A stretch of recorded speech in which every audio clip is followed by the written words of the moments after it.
दोस्तों, श्रीमद् भागवत गीता साक्षात भगवान की दिव्य वाणी है। इसकी महिमा अपार है, अपरिमित है। उसका यथार्थ में वर्णन कोई नहीं कर सकता। शेष महेश गणेश भी इसकी महिमा को पूरी तरह से नहीं कह सकते। फिर मनुष्य की तो बात ही क्या है। गीता एक परम रहस्यमय ग्रंथ है। इसमें संपूर्ण वेदों का सार संग्रह किया गया है। इसका आशय इतना गुरु और गंभीर है कि आजीवन निरंतर अभ्यास करते रहने पर भी उसका अंत नहीं आता। भगवान के गुण प्रभाव स्वरूप तत्व रहस्य और उपासना का तथा कर्म एवं ज्ञान का वर्णन जिस प्रकार भगवद गीता में किया गया है, वैसा अन्य ग्रंथों में एक साथ मिलना कठिन है। भगवद गीता एक ऐसा अनूपमेय शास्त्र है जिसका एक भी शब्द सदुपदेश से खाली नहीं है। गीता सर्वशास्त्रमय है। इसे सारे शास्त्रों का खजाना कहा जाता है। दोस्तों, गीता का भली भांति ज्ञान हो जाने पर सभी शास्त्रों का तात्विक ज्ञान अपने आप हो जाता है। गीता को हम भगवान से भी बढ़कर कहें तो कोई अद्युक्ति नहीं होगी। भगवान ने स्वयं कहा है, मैं गीता के आश्रय में रहता हूँ। गीता मेरा श्रेष्ठ घर है। गीता के ज्ञान का सहारा लेकर ही मैं तीनों लोकों का पालन करता हूँ। इसके सिवा गीता में ही भगवान अपने मुक्त कंठ से यह घोषणा करते हैं कि जो कोई मनुष्य मेरी इस गीता रूप आज्ञा का पालन करेगा वह निस्संदेह मुक्त हो जाएगा। यही नहीं, भगवान श्री कृष्ण कहते हैं कि जो कोई इसका अध्ययन भी करेगा उसके द्वारा मैं ज्ञान यज्ञ से पूजित होऊंगा। भगवान कहते हैं, जो मनुष्य गीता का रहस्य भक्तों को धारण कराता है और उनमें इसका विस्तार एवं प्रचार करता है, वह मनुष्य मुझे अतिशय प्रिय है। गीता संपूर्ण जीवन दर्शन है और इसका अनुसरण करने वाला व्यक्ति सर्वश्रेष्ठ होता है। भागवत गीता ही है जो आधुनिक युग में समस्याओं से घिरे हुए मनुष्य को एक कर्मशील जीवन जीने के लिए प्रेरित करती है। गीता ऐसे प्रेरणादायक संदेशों का महासागर है जो जीवन से निराश मनुष्य को आशाओं से भर देती है। दोस्तों, श्रीमद् भागवत गीता एकमात्र ऐसा ग्रंथ है जो मनुष्य को जीने का सही तरीका बताती है।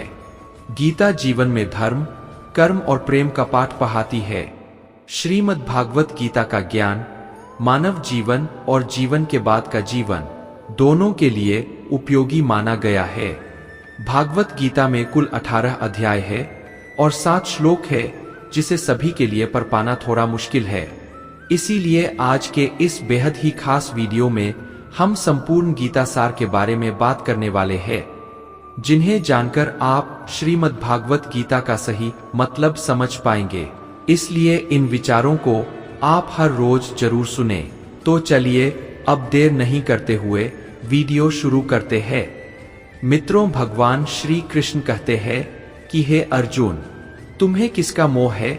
इस रणस्थली में युद्ध प्रारंभ होने से ठीक पहले तुम्हारा इस तरह से शस्त्र त्याग देना बिल्कुल भी उचित नहीं है, क्योंकि ना तो ये श्रेष्ठ पुरुषों द्वारा आचरित है, ना स्वर्ग को देने वाला है और ना कीर्ति बढ़ाने वाला है। इसीलिए हे अर्जुन, नपुंसकता को मत प्राप्त हो, हृदय की तुच्छा दुर्बलता को त्याग हो, उठो और युद्ध करो। तुम उसका शोक करते हो जो शोक करने के योग्य भी नहीं है, और पंडितों जैसी बातें करते हो। ज्ञानी व्यक्ति ना तो मरने वाले का शोक करते हैं और ना ही उनका शोक करते हैं जो अभी जिंदा है, क्योंकि वह जानते हैं जो मर गया वह फिर से जन्म लेगा और जो जिंदा है वह एक दिन जरूर मरेगा। हे अर्जुन, ना तो ऐसा है कि मैं किसी काल में नहीं था या तू नहीं था अथवा यह राजा लोग नहीं थे, और ना ऐसा है कि इससे आगे हम सब नहीं रहेंगे। वर्तमान शरीर की उत्पत्ति से पहले भी हम सब थे और पीछे भी रहेंगे। शरीर के नाश होने से आत्मा का नाश नहीं होता। आत्मा नाश की आशंका से इन सब के लिए शोक करना उचित नहीं है। आत्मा अजर अमर है। आत्मा ना तो मरता है और ना ही जन्म लेता है, क्योंकि आत्मा अजन्मा, नित्य, सनातन और पुरातन है। शरीर के मारे जाने पर भी यह नहीं मरता। जैसे मनुष्य पुराने वस्त्रों को त्याग कर नए वस्त्र धारण करता है, ठीक उसी प्रकार जीव आत्मा पुराने व्यर्थ शरीर को त्याग कर नए शरीर को धारण करती है। आत्मा को शस्त्र काट नहीं सकते और ना अग्नि इसे जला सकती है। जल इसे गीला नहीं कर सकता और ना ही वायु इसे सुखा सकती है। परंतु फिर भी अगर तुम इस आत्मा को दोस्तों सदा जन्म लेने वाला और सदा मरने वाला समझता है, तो भी हे महाबाहु, तू इस प्रकार का शोभ करने के योग्य नहीं है, क्योंकि इस मान्यता के अनुसार जन्मे हुए की मृत्यु निश्चित है और मरे हुए का जन्म लेना भी निश्चित है। हे अर्जुन, अपने धर्म से भागकर तुम भय मत कर, क्योंकि क्षत्रिय के लिए धर्म युक्त युद्ध से बढ़कर दूसरा कोई कल्याणकारी कर्तव्य नहीं है। हे पार्थ, अपने आप प्राप्त हुए और खुले हुए स्वर्ग के द्वार रूपी इस प्रकार के युद्ध को भाग्यवान क्षत्रिय लोग ही पाते हैं। किंतु अगर तुम इस धर्मयुक्त युद्ध को नहीं करेगा तो स्वधर्म और कीर्ति को खोकर पाप को प्राप्त होगा तथा युगों युगों तक तुम्हारे अपकीर्ति की चर्चा होगी। सम्मानित पुरुष के लिए अपकीर्ति मौत से भी बढ़कर है, या तो तुम युद्ध में मारा जाएगा और स्वर्ग को प्राप्त होगा, या तो संग्राम में जीतकर पृथ्वी का राज्य भोगेगा। इस कारण है अर्जुन, ओठ और युद्ध कर जय पराजय लाभ हानि और सुख दुख को समान समझकर युद्ध के लिए तैयार हो जा। इस प्रकार युद्ध करने से तू पाप को नहीं प्राप्त होगा और यही तुम्हारा सबसे बड़ा धर्म और कर्म है। यह संसार मेरी ही माया है, यह संसार मुझसे ही उत्पन्न हुआ है। मैं ही इसका पालन पोषण करता हूँ और मैं ही इस सृष्टि का विनाश करता हूँ। मैं जल में रस हूँ, चंद्रमा और सूर्य में प्रकाश हो, संपूर्ण वेदों में ओंकार हो, आकाश में शब्द और पुरुषों में पुरुषत्व हूँ। मैं ही सूर्य रूप से तपता हूँ, वर्षा का आकर्षण करता हूँ और उसे बरसाता हूँ। हे अर्जुन, मैं ही अमृत और मृत्यु हो, सतस्थ भी मैं ही हूँ। मैं धरती की मधुर सुगंध हूँ, मैं अग्नि की ऊष्मा हूँ। सभी जीवित प्राणियों का जीवन और सन्यासियों का आत्मसंयम भी मैं ही हूँ। मैं भूत, वर्तमान और भविष्य के सभी प्राणियों को जानता हूँ, लेकिन वास्तविकता में मुझे कोई नहीं जानता। दोस्तों, हमेशा शक करने वाला व्यक्ति कभी शांति प्राप्त नहीं कर पाता है। वह ना तो इस लोक में धन, ऐश्वर्य या यश की प्राप्ति कर सकता है और ना ही परलोक में स्वर्ग की प्राप्ति कर सकता है, क्योंकि जब तक मनुष्य किसी भी विषय में संशय युक्त रहता है तब तक वह उस विषय में सफलता नहीं पा सकता। इसलिए संदेह करने से बचे। हे अर्जुन, तुम्हारा क्या गया जो तुम रोते हो? तुम क्या लाए थे जो तुमने खो दिया? तुमने क्या पैदा किया था जो नष्ट हो गया? तुमने जो लिया यही से लिया, जो दिया यही पर दिया। जो आज तुम्हारा है कल किसी और का होगा, क्योंकि परिवर्तन ही संसार का नियम है और समय के साथ संसार में हर चीज परिवर्तन के नियम का पालन करती है। दोस्तों, भगवान श्री कृष्ण कहते हैं, कर्मयोग ही वह योग है जिसके माध्यम से हम अपनी जीव आत्मा से जुड़ पाते हैं। कर्म योग हमारे आत्मज्ञान को जागृत करता है। इसके बाद हम न केवल अपने वर्तमान जीवन के उद्देश्यों को बल्कि जीवन के बाद की अपनी गति का पूर्वाभास प्राप्त कर सकते हैं। इस योग में कर्म के द्वारा ईश्वर की प्राप्ति की जाती है। श्रीमद् भागवत गीता में कर्मयोग को सर्वश्रेष्ठ माना गया है। गृहस्थ और कर्मठ व्यक्ति के लिए यह योग अधिक उपयुक्त है। कर्मयोग सिखाता है कि कर्म के लिए कर्म करो, आसक्ति रहित होकर कर्म करो। कर्मयोगी इसीलिए कर्म करता है कि कर्म करना उसे अच्छा लगता है और इसके परे उसका कोई हेतु नहीं है। कर्मयोगी कर्म का त्याग नहीं करता, वह केवल कर्मफल का त्याग करता है और कर्मजनित दुखों से मुक्त हो जाता है। उसकी स्थिति इस संसार में एक दाता के समान है और वह कुछ पाने की कभी चिंता नहीं करता। वह जानता है कि वह दे रहा है और बदले में कुछ मांगता नहीं और इसीलिए वह दुख के चंगुल में नहीं पड़ता। कर्म फल का त्याग कर धर्मनिरपेक्ष कार्य का संपादन भी पूजा के समान हो जाता है। संसार का कोई कार्य ब्रह्मा से अलग नहीं है, इसलिए कार्य की प्रकृति कोई भी हो, निष्काम कर्म सदा ईश्वर को ही समर्पित हो जाता है। पुनर्जन्म का कारण वासनाओं या अतिरिक्त कामनाओं का संचय है। कर्मयोगी कर्मफल के चक्कर में ही नहीं पड़ता, वासनाओं का संचय भी नहीं होता। इस प्रकार कर्मयोगी पुनर्जन्म के बंधन से भी मुक्त हो जाता है। दोस्तों, भगवान श्री कृष्ण कहते हैं, मनुष्य का मन वायु की तरह चंचल है। यह मन ही है जो मनुष्य को काम वासनाओं की तरफ भटकाता रहता है। अगर जीवन को सफल बनाना है तो मन पर काबू करना बहुत जरूरी है। मन को वश में करने से दिमाग की शक्ति केंद्रित होती है, जिससे कार्यों में सफलता मिलने लगती है। गीता के अनुसार जिस व्यक्ति ने अपने मन पर काबू पा लिया, वह मन में पैदा होने वाली बेकार की चिंताओं और इच्छाओं से भी दूर रहता है। साथ ही व्यक्ति अपने लक्ष्य को भी आसानी से प्राप्त कर लेता है। अगर मन को वश में नहीं करोगे तो वह तुम्हारा सबसे बड़ा शत्रु बन जाएगा। भगवान कहते हैं, जो मनुष्य सुख और दुख में शांत रहता है, जिसके राग, भय और क्रोध नष्ट हो गए हैं, जो मनुष्य शुभ और अशुभ वस्तु को पाकर ना प्रसन्न होता है और ना द्वेष करता है, जिन्होंने अपने इंद्रियों को वश में कर लिया है, वह स्थिर बुद्धि मनुष्य मुनि के समान है। ऐसा मनुष्य स्थिर चित्त और इंद्रियों को वश में करके ज्ञान द्वारा परमात्मा को प्राप्त करके हमेशा संतुष्ट रहता है। क्रोध मनुष्य को नरक की ओर ले जाने वाला द्वार है। क्रोध करने से व्यक्ति का मन अशांत हो जाता है और उसकी स्मरण शक्ति भ्रमित हो जाती है। स्मृति में विवर्ण होने से उसकी बुद्धि नष्ट हो जाती है और फिर व्यक्ति का पतन हो जाता है। दोस्तों, भगवान श्री कृष्ण कहते हैं, मनुष्य को क्रोध करने से बचना चाहिए। कितना भी गुस्सा आए, स्वयं को शांत रखने का प्रयास करे।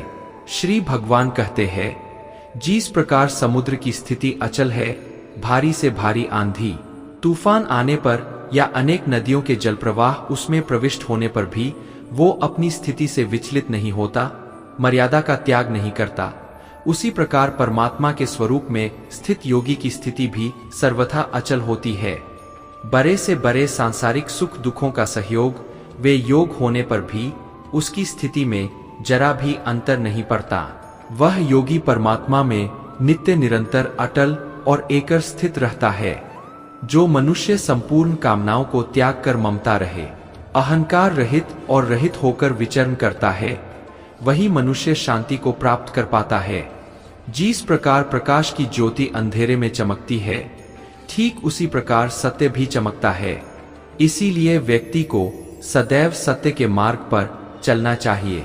सत्य कभी दावा नहीं करता है कि मैं सत्य हूँ, लेकिन झूठ हमेशा दावा करता है कि सिर्फ मैं ही सत्य हूँ। इस संपूर्ण संसार में कोई भी व्यक्ति महान नहीं जन्मा होता है, बल्कि उसके कर्म उसे महान बनाते हैं। सही कर्म वह नहीं है जिसके परिणाम हमेशा सही हो, अपितु सही कर्म वह है जिसका उद्देश्य कभी गलत ना हो। श्रेष्ठ पुरुष जैसा आचरण करता है, अन्य पुरुष भी वैसा ही आचरण करते हैं। वह जो कुछ प्रमाण देता है, समस्त मनुष्य समुदाय उसी के पद चिन्हों पर अपने रास्ते चुनता है। इसलिए सज्जन व्यक्तियों को सदैव अच्छा व्यवहार करना चाहिए। मित्रों, जो मनुष्य ईश्वर में श्रद्धा नहीं रखते, वह अज्ञानी मनुष्य जीवन में कभी भी सुख, शांति और सफलता को प्राप्त नहीं कर पाते। ऐसे मनुष्य की बुद्धि विपरीत हो जाती है। वे लौकिक और पारलौकिक सब प्रकार के सुख साधनों को विपरीत ही समझने लगते हैं। इसी कारण वे विपरीत आचरणों में प्रवृत्त हो जाते हैं। इसके फलस्वरूप उनका इस लोक में और परलोक में पतन हो जाता है। वे अपनी वर्तमान स्थिति से भी भ्रष्ट हो जाते हैं और मरने के बाद उनको अपने कर्मों का फल भोगने के लिए सूकर, कुकर आदि नीचे योनियों में जन्म लेना पड़ता है। यह घोर नरक में पड़कर भयानक यातनाएं भोगनी पड़ती है। दोस्तों, भगवान श्री कृष्ण कहते हैं, जो मनुष्य अपने कर्तव्यों का पालन करते हुए विपरीत परिस्थितियों में भी अपने धर्म के मार्ग पर अडिग रहता है और उसके कारण अगर उसकी मृत्यु भी हो जाती है, तो वह मृत्यु भी उसके लिए परम कल्याण कारक बन जाता है और उस मनुष्य को स्वर्ग की प्राप्ति होती है। हे अर्जुन, मेरे और तुम्हारे बहुत से जन्म हो चुके हैं, उन सबको तू नहीं जानता, किंतु मैं जानता हूँ। मैं अजन्मा और अविनाशी हूँ। मैं समस्त प्राणियों का ईश्वर होते हुए भी अपनी प्रकृति को अधीन करके अपनी योग माया से प्रकट होता रहता हूँ। जब जब इस धरती पर धर्म की हानि और अधर्म की वृद्धि होती है, तब तब अधर्म का विनाश और धर्म की पुनर्स्थापना हेतु मैं अपने एक नए रूप को रचता हूँ और लोगों के सम्मुख प्रकट होता रहता हूँ। मनुष्य मेरी जिस भी रूप की पूजा करते हैं, मैं भी उनको उनकी भावना के अनुसार उसी रूप में दर्शन देता हूँ। मित्र मनुष्य जिस भाव से मेरी उपासना करते हैं, मैं उनके उस भाव का ही अनुसरण करता हूँ। जो मेरा चिंतन करता है उसका मैं चिंतन करता हूँ। जो मेरे लिए व्याकुल होता है उसके लिए मैं भी व्याकुल हो जाता हूँ। जो मुझे अपना सर्वस्व अर्पण कर देता है, मैं भी उसे अपना सर्वस्व अर्पण कर देता हूँ। इस मनुष्य लोक में सांसारिक भोग के लिए लोग इंदिरा आदि देवताओं की उपासना करते हैं, क्योंकि देवताओं का पूजन करने वालों को उनके उपासना का फल तुरंत मिल जाता है। लेकिन मैं ऐसा नहीं करता हूँ। मेरे भक्त यदि सहकाम भाव से भी मेरा भजन करते हैं, तो भी मैं उनकी उसी कामना को पूर्ण करता हूँ, जिसकी पूर्ति से उनका विषयों से वैराग्य होकर मुझ में प्रेम और विश्वास बढ़ता है। इसीलिए सांसारिक मनुष्यों को मेरी भक्ति का फल शीघ्र मिलता हुआ नहीं दिखता है, और इसलिए वे मंदबुद्धि मनुष्य कर्मों का फल शीघ्र प्राप्त करने की इच्छा से अन्य देवताओं का ही पूजन किया करते हैं। दोस्तों, इंसान हमेशा अपने भाग्य को कोसता है, यह जानते हुए भी कि भाग्य से भी ऊंचा उसका कर्म है जो उसके स्वयं के हाथों में है। जो हुआ वह अच्छा हुआ, जो हो रहा है वह भी अच्छा हो रहा है, जो होगा वह भी अच्छा ही होगा। जो बीत गया उसका तुम पछतावा ना करो और भविष्य की चिंता भी ना करो। अभी तो वर्तमान चल रहा है। जो पुरुष ना किसी से द्वेष करता है और ना किसी चीज की आकांक्षा करता है, वैसा कर्मयोगी पुरुष सन्यासी के समान है, और वह पुरुष सुखपूर्वक संसार बंधन से मुक्त हो जाता है। ना तो मैं किसी के भाग्य का निर्माण करता हूँ और ना ही किसी के कर्मफल का निर्माण करता हूँ। मनुष्य अपने द्वारा किए कर्मों का ही फल भोगता है और उसी से उसके भाग्य का निर्माण होता है। मनुष्य स्वयं ही अपना मित्र है और स्वयं ही अपना सबसे बड़ा शत्रु भी है। ज्ञानी मनुष्य कर्मयोगी या भक्ति योग से एक ही जन्म में इस समुद्र रूपी संसार से निकलकर परमात्मा को प्राप्त कर लेता है, और अज्ञानी मनुष्य काम, क्रोध, लोभ, मोह में फंसकर 84 लाख योनियों में भटकता रहता है। भगवान श्री कृष्ण कहते हैं, भागवत प्राप्ति के लिए कर्म करने वाला कोई भी मनुष्य दुर्गति को प्राप्त नहीं होता है। इस लोक में या परलोक में वह जहां भी रहता है, वह परमात्मा के मार्ग में आगे ही बढ़ता रहता है। हे अर्जुन, जिनकी बुद्धि माया ने हर ली है, जो जानबूझकर पाप कर्मों में ही लिप्त है, जो मुझे जानने की चेष्टा भी नहीं करते, ऐसे मनुष्य को जीवन में और जीवन के बाद के जीवन में भी कष्टों से मुक्ति नहीं मिल पाता है। जो मनुष्य अंत काल में भी मुझको स्मरण करता हुआ शरीर त्यागता है, वह मेरे परम धाम को प्राप्त होता है, इसमें कोई संशय नहीं है। देवताओं को पूजने वाले देवताओं को प्राप्त होते हैं, पितरों को पूजने वाले पितरों को प्राप्त होते हैं, भूतों को पूजने वाले भूतों को प्राप्त होते हैं, और मेरा पूजन करने वाले भक्त मुझको ही प्राप्त होते हैं। इसलिए मेरे भक्तों का पुनर्जन्म नहीं होता। जो कोई भक्त मेरे लिए प्रेम से पात्र पुष्प, फल, जल आदि अर्पण करता है, उस शुद्ध बुद्धि निष्काम प्रेमी भक्त का प्रेम पूर्वक अर्पण किया हुआ वह पत्र पुरुष मैं सद्गुण से प्रकट होकर प्रेम पूर्वक खाता हूँ। दोस्तों, भगवान श्री कृष्ण कहते हैं, हे अर्जुन, तू जो कर्म करता है, जो खाता है, जो हवन करता है, जो दान देता है और जो तप करता है, वह सब मुझे अर्पण कर, मैं तुम्हें मुक्ति प्रदान करूंगा। मेरे लिए ना तो कोई प्रिय है और ना ही अप्रिय, परंतु जो भक्त मुझको प्रेम से भजते हैं, वह मुझ में है और मैं उनमें हूँ। यदि कोई दुराचारी भी अन्य भाव से मेरा भक्त बनकर मुझको भजता है, तो वह पुरुष भी साधु के समान है, क्योंकि उसने भली भांति निश्चय कर लिया है कि परमेश्वर के भजन के समान अन्य कुछ भी नहीं है। स्त्री, वैश्य, क्षुद्र, भूत, पचाश, चंडाल कोई भी हो, वो मेरी शरण में आकर परम गति को प्राप्त होते हैं। हमारे तामसिक गुण हमारे अंदर हीन भावना पैदा करके हमें खुद को उदास और नुकसान पहुंचाते हैं, और हमारे राजसिक गुण हमें ईर्ष्यालु और लोभी बना देते हैं। भगवान श्री कृष्ण कहते हैं, हर मनुष्य को तामसिक और राजसिक गुणों को खत्म करके अपने सात्विक गुणों से परिचित होना पड़ेगा। सात्विक गुण वह है जो आत्मा को अपने आसपास की हर चीज से जोड़े रखता है और उन्हें प्यार करना सिखाता है।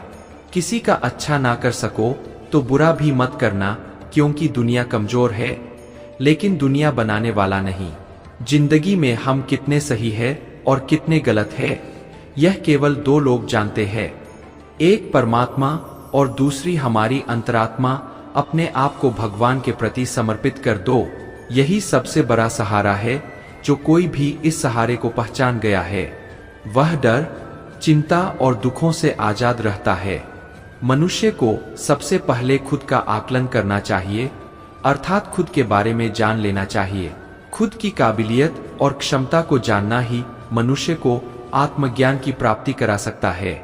जब तक मनुष्य खुद के बारे में जान नहीं लेगा तब तक उस मनुष्य का उद्धार नहीं हो सकता।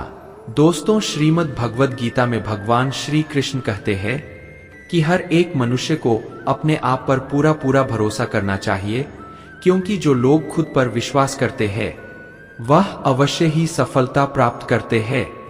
ऐसा भी बताया जाता है कि जो व्यक्ति जैसा विश्वास करता है आखिरकार वैसा ही बन जाता है। सुख और दुख सर्दी और गर्मी के समान है। आज अगर दुख है तो कल सुख भी अवश्य होगा। इसलिए इन दोनों ही परिस्थितियों में मनुष्य को संयम से काम लेना चाहिए।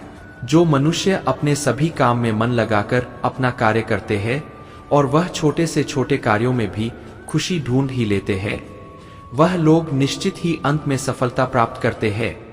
वहीं दूसरी तरफ ऐसे मनुष्य भी होते हैं दोस्तों, जो अपने काम को बस एक बोझ समझकर बस पूरा कर देना चाहते हैं और अपने किसी भी काम को सही ढंग से नहीं करते हैं, तो ऐसे मनुष्य हमेशा ही अपने जीवन में पीछे रह जाते हैं। जो लोग स्वार्थी प्रवृत्ति के हैं, जो सिर्फ अपना मतलब साधने में लगे रहते हैं, जिन्हें दूसरों की भलाई से कोई मतलब नहीं है, ऐसे लोगों का कभी भला नहीं होता। दोस्तों, अगर आपको हमारा यह वीडियो पसंद आया तो कमेंट में जय श्री राधे कृष्ण लिखें और ऐसे ही प्रेरणादायक वीडियो देखने के लिए हमारे चैनल को सब्सक्राइब कर ले। जय श्री राधे कृष्ण।